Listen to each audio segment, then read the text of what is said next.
So పాత్రికేయ మిత్రులందరికీ నా నమస్కారం.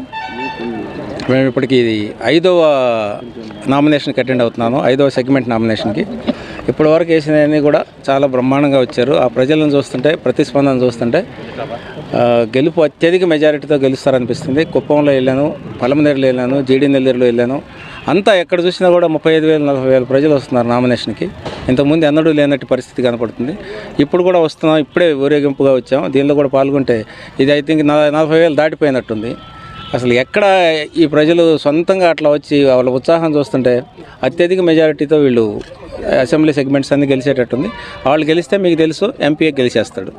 సో అట్లాగా అందరూ మెజారిటీతో వస్తారని మేము ఆశిస్తున్నాం.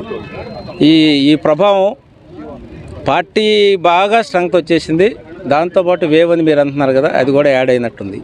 యాక్చువల్గా స్ట్రెంగ్త్ అయితే పెరిగింది, బాగా పెరిగిపోయింది. చంద్రబాబు నాయుడు గారి అరెస్ట్ గురించి కానీ, లేకపోతే లోకేష్ బాబు గారి పాదయాత్ర కానీ, భువనేశ్వరి మేడం గారి ఆదరణ యాత్రలు కానీ, వీటన్నిటికీ పార్టీ బాగా స్ట్రెంగ్త్ అయిపోయింది. అతని మీద వ్యతిరేకత ఉన్నది అనేది మాకు అడిషన్ తప్పితే ఇది స్ట్రెంగ్త్ మీదే గెలవబోతుంది. తెలుగుదేశం పార్టీ స్ట్రెంగ్త్ మీద జనసేన పార్టీ కూడికతో బీజేపీ పార్టీ రెండు ఫ్రంట్గా ఏర్పడ్డాయి కాబట్టి ఈ స్ట్రెంగ్త్తో గెలవబోతుంది. మీరు అందరూ అనుకున్న వాళ్ళ వీక్నెస్ మీద వస్తుంది అనేది వ్యతిరేకత అవన్నీ అవి సెకండరీ యాడ్ అవుతాయి. మీకు ఏమైనా ఎక్స్ట్రా మెజారిటీ వస్తే అది యాడ్ అవుతాయి తప్పితే ఇదైతే పూర్తిగా బలం, ఈ కూటమి యొక్క బలంతో గెలవబోతున్నాం. సార్, మీకు 7 కనిపించే కాన్స్టిట్యూషన్స్ ఇక్కడ టఫ్ అనేది ఏం కనపట్లేదండి, వీక్ అనేది కూడా ఏం కనపట్లేదు. It is going to be a variation of majority. 7 గెలుస్తారు. దేనికి ఎక్కువ మెజారిటీ వస్తుంది, దేనికి తక్కువ మెజారిటీ వస్తుంది అనేది మనం ఎస్టిమేషన్ చేసే పరిస్థితుల్లో లేము. బట్ గెలవటం అయితే 7 సెగ్మెంట్లు గెలుస్తాయి. స్టార్ క్యాంపెయిన్లు అని ఇప్పటికైతే ఇన్ఫర్మేషన్ లేదు. బాలయ్య బాబు గారు అయితే నాకు అన్నారు మీతో పాటు వచ్చి మేము ప్రచారం చేస్తామని. నాకు ఆయన పరిచయం, నాకు మా బ్యాచ్మేట్ ఒకప్పుడు 81, 83లో.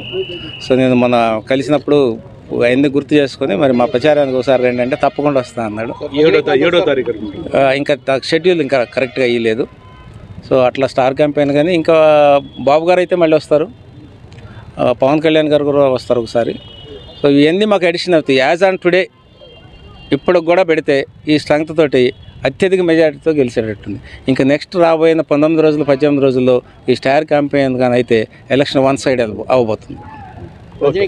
అది తెలియదండి నాకు. రజనీకాంత్ ఎవరి తరపున వస్తారని మనం అడగాలి. తెలుగుదేశం పార్టీ తరపున. ఏమో నాకు కొత్తగా ఉంది ఇది. రజనీకాంత్ ఏమో రజనీకాంత్ గారు తమిళనాడులోనే చేయట్లేదు, ఇక్కడ దాకా వచ్చి చేస్తారా అంటే కనుక్కోవాలి. వస్తే మరీ మంచిది. చిత్తూరు ఎమ్మెల్యే గారి క్రెడిట్ తీసుకుంటే మా అందరూ కూడా ప్లస్ అయిపోతుంది, ఓట్లు ప్లస్ అయితే. ఇప్పుడు దాకా మీరు అందరూ చూస్తున్నారు ఎలక్షన్ అన్ని 7 సెగ్మెంట్లు అసెంబ్లీ అభ్యర్థులు చాలా సైంటిఫిక్గా చేస్తున్నారు. ఎవరు కూడా ఇంతకు ముందులాగా గుడ్డిగా ప్రచారం చేసేసి అవ్వట్లేదు. యూనిట్లను చూసుకుంటున్నారు, తర్వాత క్లస్టర్లను చూసుకుంటున్నారు, తర్వాత బూత్ కన్వీనర్లను చూసుకుంటున్నారు. సైంటిఫిక్గా ఎలక్షన్ నడుస్తుంది. దాని ప్రభావమే మీరు చూస్తున్న మెజారిటీ అంతా.